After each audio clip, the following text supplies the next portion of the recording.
دست ہمت میں اور دست عزت میں اللہ تعالیٰ نے سب کچھ عطا فرما رکھا ہے۔ اے ربیہ اس کے علاوہ تو کچھ مانگ، یعنی یہ جو تو مانگ رہا ہے یہ تو بہت بڑی چیز ہے۔ اگر تو دنیا و آخرت کی خیر و بھلائی کا آرزو مند ہے۔ بسم اللہ الرحمن الرحیم۔ حضور نبی کریم علیہ الصلاۃ والسلام کی احادیث طیبہ کے درس میں کتاب الصلاۃ کے ذیل میں ہم سجدوں کی فضیلت کے حوالے سے گفتگو کر رہے ہیں۔ کل کے درس میں جو آخری حدیث مبارکہ ہم نے پڑھی تھی، جس میں حضرت ربیہ بن کعب اسلمی رضی اللہ تعالیٰ عنہ روایت فرماتے تھے کہ میں رات کو رسول اللہ صلی اللہ علیہ وآلہ وسلم کے پاس رہا کرتا تھا۔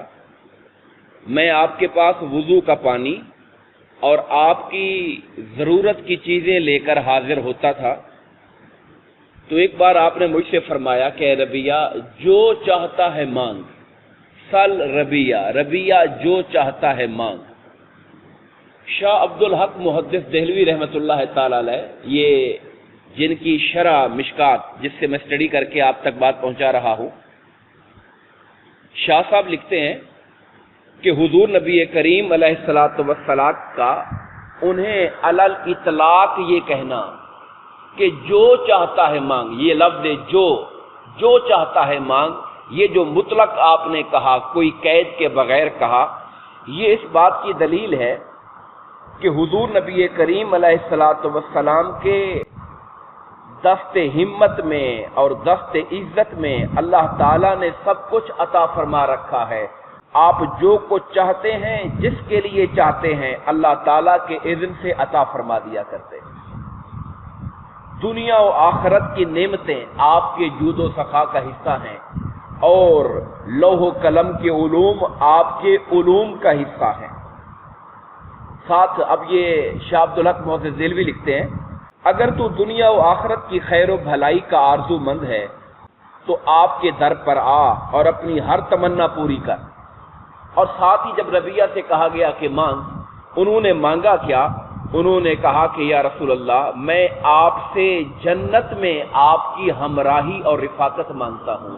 یعنی مانگنے والوں کو چاہیے کہ وہ اپنی ڈیمانڈ صرف دنیا کی چھوٹی خواہشوں تک نہ رکھیں، بلکہ جب اللہ والوں سے مانگیں تو پھر اعلیٰ ترین چیز مانگیں، اور سب سے اعلیٰ ترین چیز اللہ کی رضا اور اس کی جنت کا حصول ہوا کرتا ہے۔ اب اگلی بات جو قابل غور ہے وہ یہ ہے کہ سرکار نے فرمایا او غیر ذالک۔ او غیر ذالک کے دو معنی ہیں۔ ایک تو معنی یہ ہے کہ کچھ اور بھی، کیا اس کے علاوہ بھی کچھ مانگنا ہے؟ ایک اس کا معنی یہ ہے۔ تو انہوں نے جواب دیا ہوا ذاکا، بس آقا میری یہی ڈیمانڈ ہے، یعنی کہ اٹھتے نہیں ہیں ہاتھ میرے اس دعا کے بعد۔ جب آپ کو مانگ لیا اور آپ کی سنگت مانگ لی تو ساری کائنات کو مانگ لیا، اب اس کے بعد پھر میرے ہاتھ دعا کے لیے اٹھتے نہیں ہیں۔ اچھا، اس کا ایک معنی اور بھی بیان کیا گیا ہے، وہ یہ بیان کیا گیا اب غیر ذالک، اے ربیہ اس کے علاوہ تو کچھ مانگ، یعنی یہ جو تو مانگ رہا ہے یہ تو بہت بڑی چیز ہے، تو اس کے علاوہ کچھ مانگ لے۔ انہوں نے کہا نہیں آقا، مانگنا ہے میں نے آپ سے تو پھر میں نے جنت میں آپ کی رفاقت ہی مانگنی ہے۔ اس کا دوسرا معنی یہ بیان کیا گیا۔ اس پہ آقا نے کیا فرمایا؟ یہ حدیث پاک کہاں آئی ہے؟ یہ حدیث پاک سجدوں کی فضیلت میں آئی ہے۔ اب اس کا سجدے سے لنک کیا ہے؟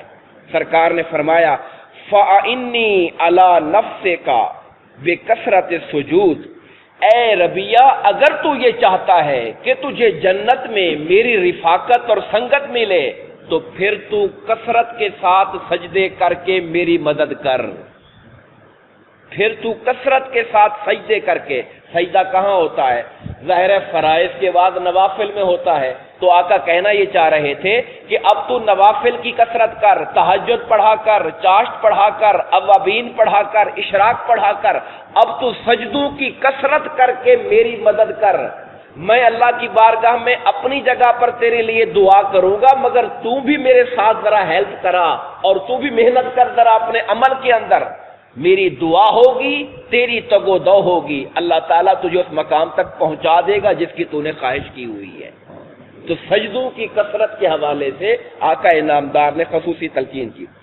شاہ عبد الحق لکھتے ہیں، وہ کہتے ہیں جیسے کوئی ڈاکٹر بیمار آدمی سے، مریض سے کہتا ہے کہ میں تیرا علاج کرتا ہوں، تیری شفا کے لیے کوشش کرتا ہوں، مگر جو میں تجھ سے کہوں گا تجھے اس پر عمل بھی کرنا ہوگا، یعنی جو دوائی دے رہا ہوں یہ بھی کھانی ہوگی، جو پرہیز دے رہا ہوں یہ بھی کرنا ہوگا۔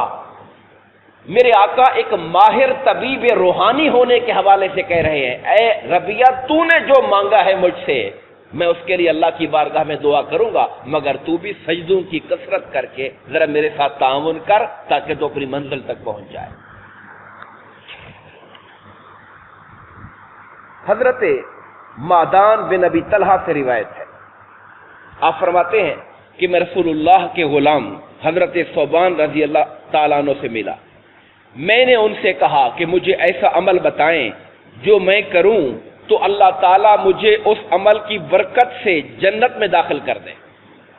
ایک شخص ہیں جنہوں نے حضور کے غلام حضرت ثوبان سے جا کر یہ پوچھا کہ وہ عمل بتائیے جو جنت میں داخل کر دے، وہ خاموش رہے، چپ رہے۔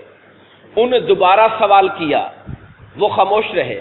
انہوں نے تیسری دفعہ سوال کیا، وہ خاموش رہے۔ خاموش کیوں ہوتے ہیں؟ اصل میں ان کا منشا یہ تھا کہ یہ ایک بڑی بات پوچھ رہا ہے تو یہ ذرا اس کا شوق بیدار ہو جائے، اس کا جذبہ جاگ جائے تاکہ جو پوچھ رہا ہے اس کو دھیان سے سنے۔ انہوں نے کہا کہ یہ سوال جو تو مجھ سے پوچھ رہا ہے یہی سوال میں نے اللہ کے رسول سے پوچھا تھا کہ آقا مجھے وہ عمل بتائیں جس کو میں کروں تو میں جنت میں داخل ہو جاؤں۔ تو حضور نے فرمایا تھا اللہ تعالیٰ کے لیے زیادہ سجدے اختیار کیا کرو، سجدے کیا کرو اللہ کی بارگاہ میں، اس لیے کہ جب تم اللہ کے لیے کوئی سجدہ کرو گے اللہ تعالیٰ ہر سجدے کی برکت سے تمہارا درجہ بلند کرتا جائے گا، تمہاری خطائیں معاف فرماتا جائے گا اور تم جنت جانے کے اہل ہو جاؤ گے۔ اگلی حدیث پاک حضرت عبداللہ بن عباس سے روایت ہے، آپ فرماتے ہیں کہ حضور نبی کریم علیہ الصلوۃ والسلام دو سجدوں کے درمیان میں یہ دعا کرتے تھے، اللہم اغفر لی ورحمنی واہدنی وارزقنی۔ آپ جانتے ہیں جیسے ہم رکوع میں کھڑے ہوتے ہیں اور سجدے میں جانے سے پہلے ربنا لک الحمد کہتے ہیں، اور بعض لوگ روایات میں آتا ہے حمدن کثیرن طیبن مبارکن فی، یعنی سجدے میں جانے سے پہلے رکوع میں کھڑے ہو کر ہم یہ دعا کرتے ہیں۔ اسی طرح ایک بات جو ہمارے رواج میں نہیں ہے مگر یہ حدیث بتا رہی ہے، ایک سجدہ کر کے جب بیٹھے تو دوسرے سجدے میں جانے سے پہلے جب آپ اپنی نماز پڑھ رہے ہیں، اکیلے پڑھ رہے ہیں، تو آپ کو یہ دعا سرکار مانگا کرتے تھے کہ اللہم اغفر لی، اے اللہ مجھے معاف کر دے، مجھ پہ رحم کر دے، مجھے ہدایت دے دے، مجھے رزق عطا کر دے، یہ دعا کرتے تھے، پھر دوسرا سجدہ کیا کرتے تھے۔ اور ایک روایت میں آتا ہے کہ آپ صرف کہتے تھے اللہم اغفر لی، اے اللہ مجھے معاف کر دے، اے اللہ مجھے معاف کر دے، پھر دوسرا سجدہ کیا کرتے تھے، یعنی دو سجدوں کے درمیان بھی ہمارے آقا دعا فرما لیا کرتے تھے۔ اگلی حدیث پاک میں آتا ہے حضرت عبد الرحمن بن شبل روایت کرتے ہیں کہ رسول اللہ صلی اللہ علیہ وسلم نے ہمیں تین چیزوں سے منع کیا۔ پہلی چیز تو یہ ہے کہ آپ نے فرمایا کوے کی طرح ٹھونگ نہ مارو، یعنی سجدے ایسے نہ کرو کہ بس جا رہے ہو آ رہے ہو، سجدے میں سکون ہونا چاہیے، اطمینان ہونا چاہیے، تسلی کے ساتھ اللہ کی تسبیح کرو۔ کوے کی طرح ٹھونگ مارنے سے منع کیا، درندے کی طرح، جانوروں کی طرح بازو بچھانے سے منع کیا، یعنی سجدے میں جا کے اپنے دونوں ہاتھ زمین پہ ایسے رکھ دینا۔ حکم کیا ہے؟ ہم کل کہہ چکے کہ ہاتھ اٹھا کے رکھنے ہیں، بغل سے بھی دور رکھنے ہیں، زمین سے بھی اوپر رکھنے ہیں، صرف ہاتھ رکھنے ہیں، بازو اوپر ہونے چاہیے۔ تو کہا یہ جو پورا بازو کوئی زمین پہ جا کے بچھا دیتا ہے، حضور نے اس سے بھی منع فرمایا۔ اور تیسری بات آقا نے منع فرمائی کہ کوئی شخص مسجد میں اپنی جگہ مقرر نہ کر لے کہ یہ جگہ میری ہے، یہاں کوئی اور نہ بیٹھا کرے، یہ کام کوئی نہ کیا کرے۔ جو بندہ پہلے آ جاتا ہے، جہاں آ کے بیٹھ جاتا ہے، یہ خدا کا گھر ہے، سب کے لیے برابر ہے، کوئی جگہ کوئی آدمی اپنی جگہ خاص نہ کیا کرے، سوائے اس کے کہ جیسے مؤذن کی جگہ ہوتی ہے وہ تو اس نے آ کے اقامت پڑھنی ہے، اس کے لیے مخصوص جگہ ہوتی ہے، وہ اپنی جگہ پر ہے، مگر عام طور کے اوپر کوئی نمازی اپنے لیے کوئی جگہ مخصوص نہ کرے۔ اور آخری حدیث پاک آج کے درس کی حضرت طلق بن علی روایت فرماتے ہیں کہ رسول اللہ صلی اللہ علیہ وسلم نے ارشاد فرمایا اللہ تعالیٰ اس بندے کی نماز پر نظر نہیں کرتا، یعنی اللہ اس پر نگاہ رحمت نہیں کرتا، اس بندے کی نماز پہ توجہ نہیں فرماتا جو بندہ رکوع اور سجدے کے درمیان پیٹھ سیدھی نہیں کرتا، رکوع اور سجدے کے درمیان پیٹھ سیدھی نہیں کرتا، یعنی رکوع کر کے سیدھا کھڑا نہیں ہوتا، تھوڑا سا اٹھا اور سجدے میں چلا گیا، اللہ اس کی نماز کی طرف نگاہ نہیں کرتا ہے، اللہ کو وہ نماز پسند نہیں ہے۔ امید ہے آپ بات سمجھ گئے ہوں گے، یعنی رکوع کیا اور رکوع کر کے سیدھا کھڑا ہونا، اور سیدھا کمر سیدھی کر کے کھڑا ہو کے پھر سجدے میں جانا، یعنی رکوع میں جلد بازی کرتے ہوئے پورا نہ اٹھنا اور اندر چلے جانا، ایسی نماز کو اللہ تعالیٰ پسند نہیں فرماتا ہے۔ دعا فرمائیے اللہ تعالیٰ اس باب سجود کی برکت سے اور آقا کی احادیث پاک کی برکت سے ہم سب کو سجدوں کا شوق اور سجدوں کی لذت عطا فرمائے، آمین۔ وما علینا الا البلاغ المبین۔